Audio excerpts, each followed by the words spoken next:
Pancasila dari siapa? Bukan kesepakatan ulama, itu buatan Soekarno yang kemudian dijual ke umat. Ini loh kesepakatan ulama. Demi Allah, itu bukan buatan ulama, itu pengkhianatan Soekarno. Saya tanggung jawab.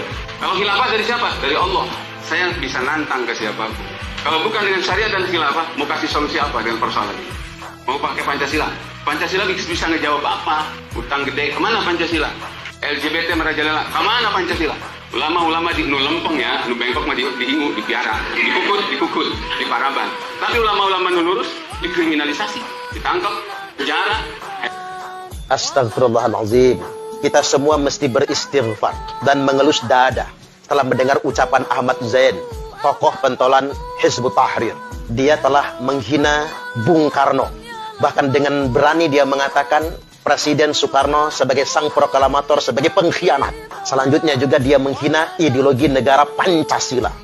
Orang ini sudah sangat pantas untuk dipidanakan. Bahkan dia sendiri yang berkata, saya siap bertanggung jawab. Bahkan dia mengatakan, saya menantang. Di sini jadi terang benderang bagi kita semua. Memang pantas Hizbut Tahrir ini dibubarkan. Bahkan ajarannya pun pantas untuk dilarang. Dikarenakan memang sangat membahayakan. Di sini sudah kita bisa tangkap. Pertama, dia menghina sang proklamator yang memproklamirkan kemerdekaan Republik Indonesia ini. Coba, mereka tidak menghargai sejarah. Sejarah perjuangan para pahlawan kita untuk mengusir penjajah Belanda, mengusir Jepang, sampai memproklamirkan negara kesatuan Republik Indonesia ini. Coba kita ingin bertanya dengan pertanyaan sederhana. Ketika para pahlawan kita berjuang berjibaku untuk meraih kemerdekaan, kemana Hizbut Tahrir? Apakah mereka yang memperjuangkan Republik ini? Apakah mereka yang berkorban nyawa untuk mengusir penjajah? Tiba-tiba hari ini atas nama Hizbut Tahrir, bahkan atas nama agama, mereka merasa punya hak terhadap negara ini.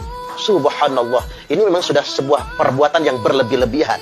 Mereka sudah menghina sang proklamator, menghina para pahlawan kita, menghina para founding father kita, pendiri negara kesatuan Republik Indonesia ini.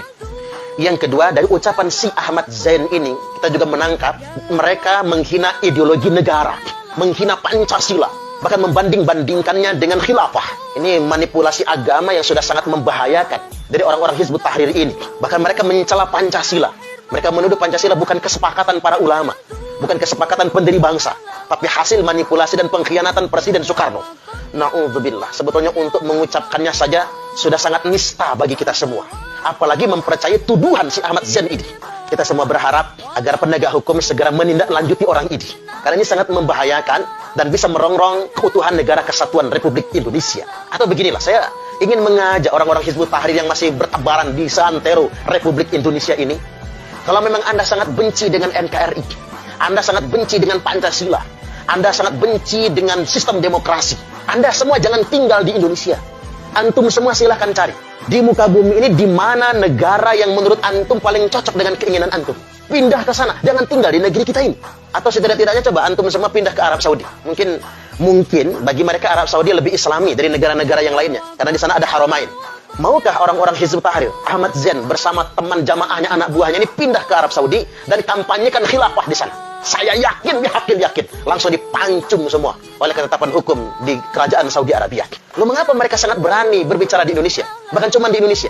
Karena perlu kita ketahui, Hizbut Tahrir ini sudah dilarang di negara muslim yang lainnya. Negara-negara yang pemerintahnya muslim semua sudah melarang adanya Hizbut Tahrir. Nah, mereka kemudian keluar-keluar ngobok-ngoboknya di Indonesia. Ingin merusak tatanan yang sudah ada kesepakatan kita. Inilah bahaya sebetulnya. Bahkan mereka sudah memfitnah para ulama. Ulama-ulama yang mendukung pemerintah, membina rakyat, menjaga negara, menjaga keutuhan negara kesatuan Republik Indonesia, mereka tuduh sebagai ulama bengkok. Na'udzubillah. Ini sebuah penistaan sebetulnya. Nuduh ulama bengkok yang dipelihara oleh penguasa. Coba kita pakai akal yang waras. Hizbut Tahrir ini dilarang di semua negara yang pemerintahnya muslim. Tapi Hizbut Tahrir ini diingoni, dipopoki oleh Inggris. Makanya coba tanya dengan orang-orang Hizbut Tahrir itu, di mana sih pusatnya Hizbut Tahrir ini? Mereka nggak berani jawab. Karena pusat Hizbut Tahrir itu di London, Inggris. Mereka yang ngingoni, mereka yang pelihara, tujuannya apa? Agar jadi monster, predator yang akan merusak tatanan negara-negara berkembang. Termasuk Indonesia ini. Kemudian yang berikutnya yang perlu jadi penegasan pada kesempatan kali ini adalah mereka berani-beraninya membandingkan antara Pancasila dengan khilafah. Ini kan sebuah pembandingan yang menistakan kesepakatan kita semua. Padahal berulang-ulang sudah kita pertanyakan kepada mereka, bisakah mereka menunjukkan satu saja perintah dalam Al-Quran maupun hadis yang memerintahkan menegakkan khilafah. Mereka ngotot betul khilafah ini merupakan perintah, kewajiban. Tapi mereka tidak bisa menunjukkan satu pun dalil. Nah, ini yang disebut dengan manipulasi agama.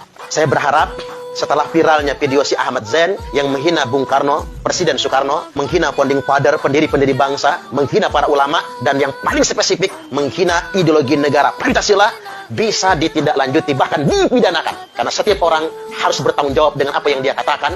Setiap orang harus bertanggung jawab dengan apa yang diajarkan.